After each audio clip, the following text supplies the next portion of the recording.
This YouTube channel does not promote any violent, harmful, or illegal activities. All content provided by this channel is meant for an educational purpose only.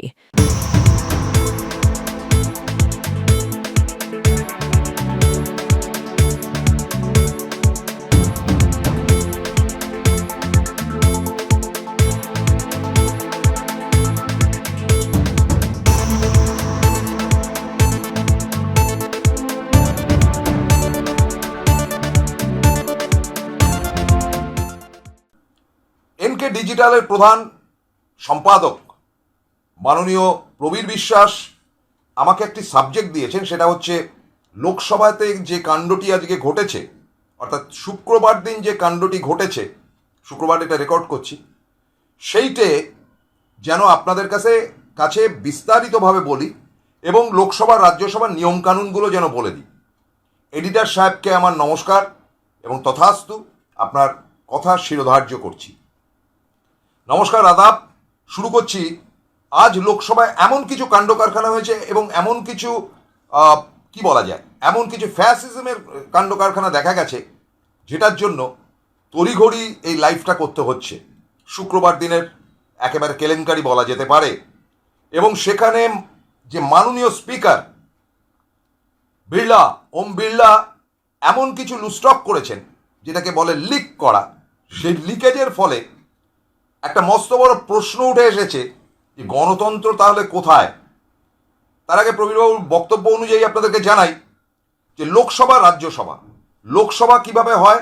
Lok Sabha হয় আমাদের ভোটে, 543টি আসন, 543 জন গিয়ে বসেন।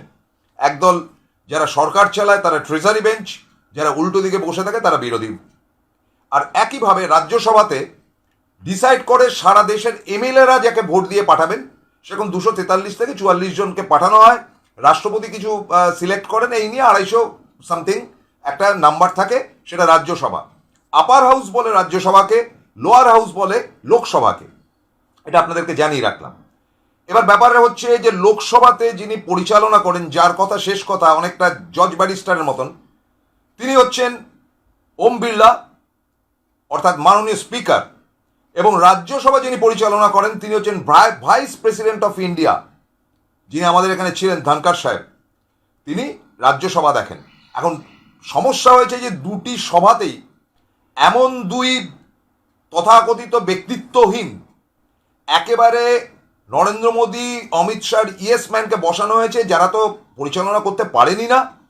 একেবারে কদর্য রূপ বেরিয়ে আসছে তাদের ক্ষেত্র থেকে। এবং এ যাবৎ 18তম লোকসভা গেল, এ যাবৎ জওহরলাল নেহরুর আমল থেকে শুরু করে এত অখাদ্য লোকসভা রাজ্যসভার দুই পরিচালক এসছেন, তাদের কোনো জাস্টিফাই করা যাবে না এবং তাদের ইকুইভ্যালেন্ট কেউ নেই, জঘন্যতম। তো তাদের মধ্যে লোকসভায় এমন একটি কাণ্ড আজকে হলো যেটা তড়িঘড়ি করতে হচ্ছে। এবং অফিসিয়াল চ্যানেল, যেগুলোকে আপনারা গদি মিডিয়া বলেন, তারাও কিন্তু এই বিষয়টি নিয়ে নাড়াচাড়া করছে। কিন্তু বিষয়টি একটা লিক করেছে এবং লিকেজটা বললে আপনারা বুঝতে পারবেন কি মারাত্মক ঘটনা। তার আগে বলি যে লোকসভা এবং রাজ্যসভার কতগুলো নিয়ম আছে, এই নিয়মগুলো আপনাদেরকে বলা দরকার। প্রবীরবাবু কিন্তু বলে দিয়েছেন যে আমাদের দর্শকরা অত্যন্ত শিক্ষিত, কিন্তু নিয়মানুবলীটা আপনি একটু জানিয়ে দেবেন, নতুবা আমাকে জানাতে হবে। ঠিক আছে, আমি জানাচ্ছি। দেখুন, লোকসভা এবং রাজ্যসভা সোম থেকে শুক্রবার অবধি চলে। সেটা বাজেট অধিবেশন হোক, বর্ষাকালীন অধিবেশন হোক, শীতকালীন অধিবেশন, যাই হোক।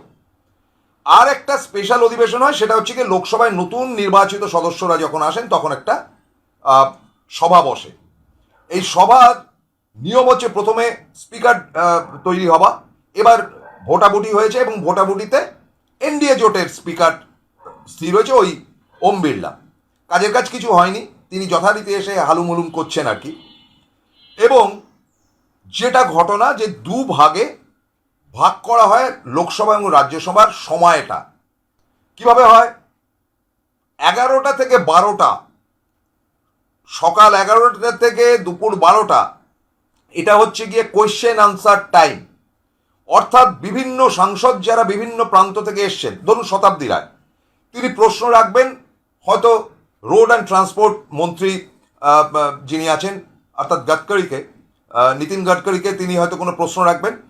সেই প্রশ্নগুলো আগে থেকে জানিয়ে দিতে হয়, লোকসভার স্পিকারের কাছে দিতে হয়। তিনি যদি মনে করেন যে হ্যাঁ প্রশ্ন করতে পারবে, তাহলে গাডকারিকে সেখানে উপস্থিত থাকতে হবে এবং শতাব্দীরা সেখানে প্রশ্ন করবেন যে আমাদের ওখানে রাস্তার কি ব্যাপার হলো। গাডকারিকে দেনান দেওয়ার উত্তর দিতে হবে এবং তারপরে সাপ্লিমেন্টারি কোয়েশ্চেন, অর্থাৎ সেটার সঙ্গে লাগোয়া আরেকটি কোয়েশ্চেন তিনি করতে পারেন। সেই সাপ্লিমেন্টারি কোয়েশ্চেনের উত্তরও কিন্তু গাডকারিকে দিতে হবে, বা অন্য কোনো মন্ত্রীর বিষয় যদি থাকে সেই মন্ত্রীকে উপস্থিত থাকতে হবে। এবং এটা কংগ্রেসের জমানা অবধি, অর্থাৎ ইউপিএর জমানা অবধি কিন্তু ধারাবাহিকভাবে এই 11টা থেকে 12টা কোয়েশ্চেন অ্যান্সার পিরিয়ড গেছে, কিন্তু তারপরের থেকে থিতিয়ে গেছে। তারপরে থেকে কেউ পরোয়া করে না, মন্ত্রীদের ডাকলে আসে না, কোয়েশ্চেন ফেলে দিলে পাত্তা দেওয়া হয় না, ইত্যাদি ইত্যাদি, এইভাবে চলছে। আর 12টা যেই বাজলো, অর্থাৎ ঘড়ির কাঁটাটা একটা জায়গায় চলে এলো যেই, তখন সেটাকে আর এএমও বলা যায় না, পিএমও বলা যায় না।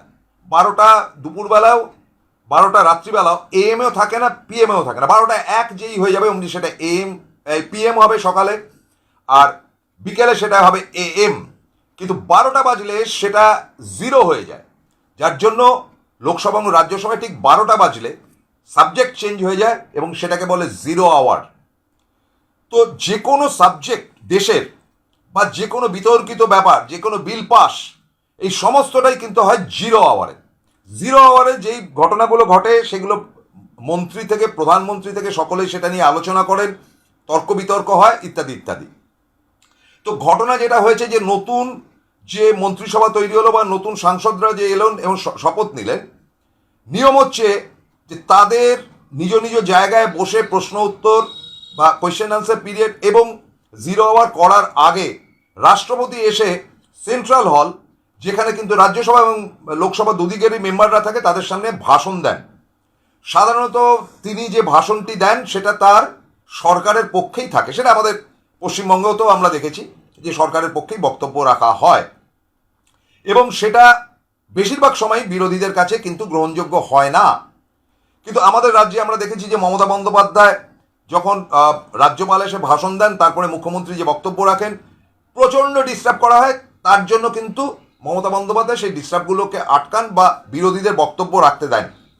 আমি একবার বিধানসভায় রিসেন্টলি গিয়েছিলাম, আগে বিধানসভায় নিয়মিত যেতাম, এখন শুধু বাজেটের দিন যাই। সেখানে আমি বিধানসভায় না ঢুকে বাইরে অরূপ বিশ্বাসের ঘরে বসেছিলাম। অরূপ বিশ্বাস তখন বিধানসভার মধ্যে ছিলেন, অপেক্ষা করছিলেন, তার সঙ্গে দরকার ছিল। তো দেখলাম যে একজন মহিলা তারস্বরে চিৎকার করে কিছু বলছেন এবং কে তিনি বুঝে উঠতে পারলাম না।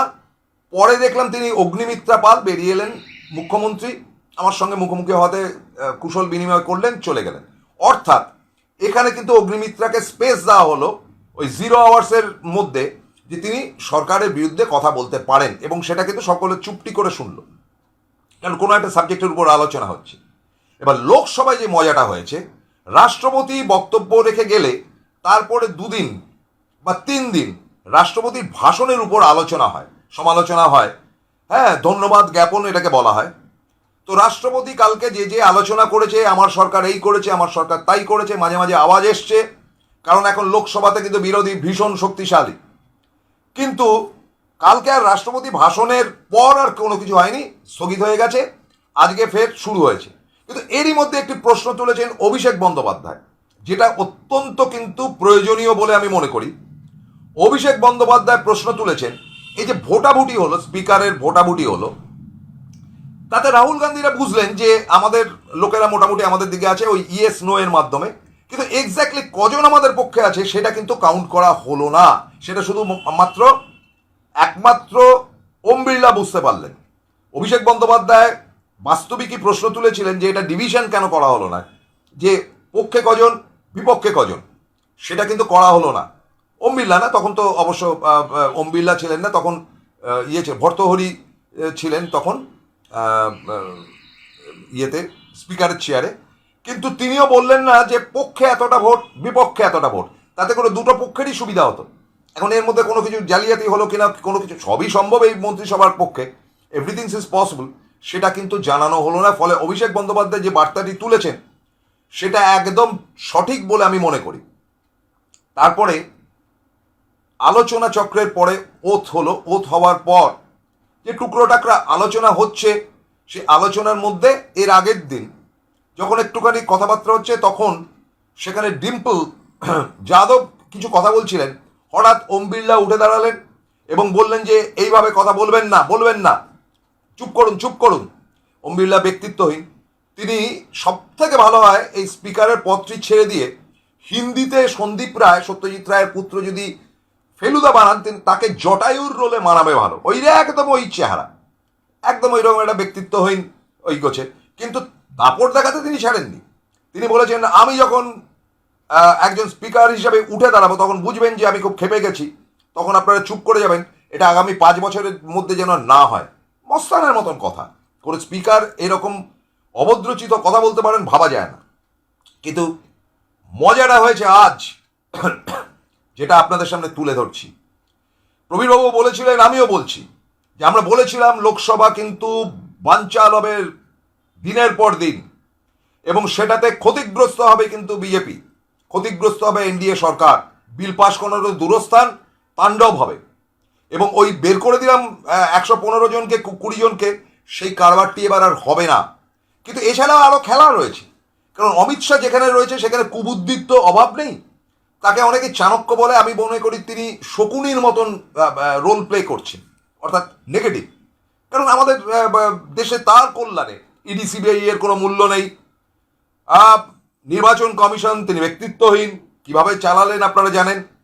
তারপরে তো রয়েছে জুডিশিয়ারি, সেখানে এমন সমস্ত লোকজন বসে রয়েছে যে তৃণমূলের পক্ষ থেকে কোনো কিছু গেলেই সিবিআই, আর বিজেপির পক্ষ থেকে যদি কোনো কিছু হয় না একে গ্রেপ্তার করা হবে না, এরকম মালপত্র তো একজন গেছেন এবার লোকসভাতে।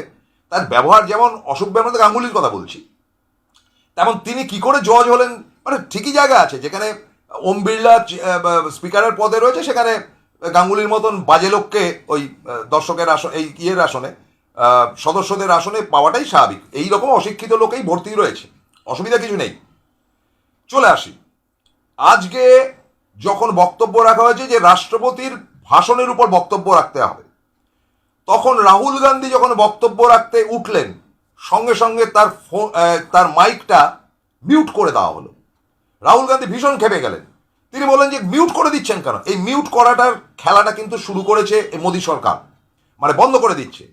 এই শিক্ষাটুকুও নেই যে সেই অনুষ্ঠানটি সারা ভারতবর্ষের লোক দেখছে, এবং মিউট করে দেওয়া মানে হচ্ছে গিয়ে বিরোধীদের মুখে তালা ঝুলিয়ে দেওয়া, যেটা গণতন্ত্রকে হত্যা করা বা ধর্ষণ করার সমসাময়িক বলে আমি মনে করি।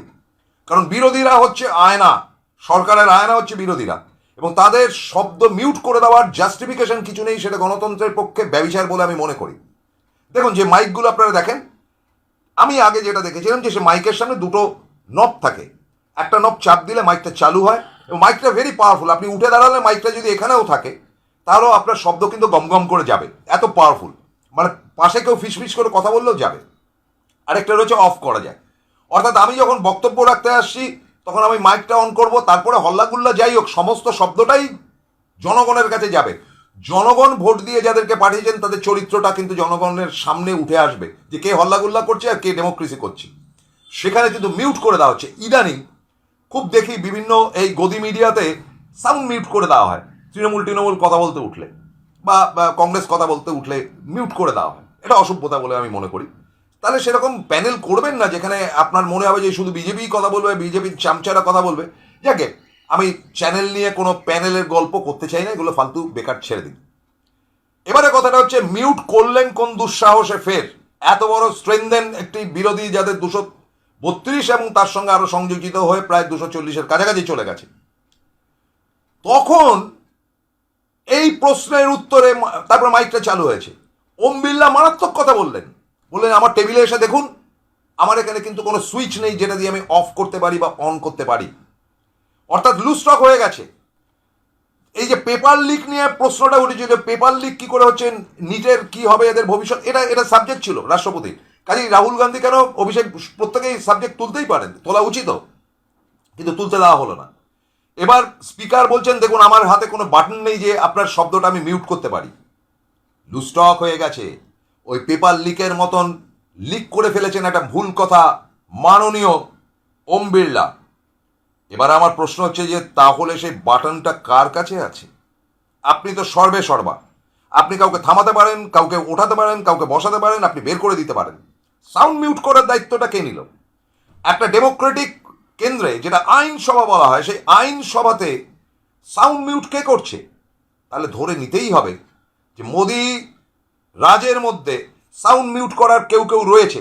এটা অমিত শাহর বুদ্ধি কিনা কেউ জানি না, কিন্তু এই সাবজেক্ট নিয়ে যে সাউন্ড মিউট কে করলো, যেটা ওম বিড়লা বলছে আমি নই, অথচ সংসদটা তার, অথচ সাউন্ড মিউট করার মতন একটি অত্যন্ত গর্হিত অগণতান্ত্রিক কাণ্ড গণতন্ত্রের পীঠস্থানে হলো।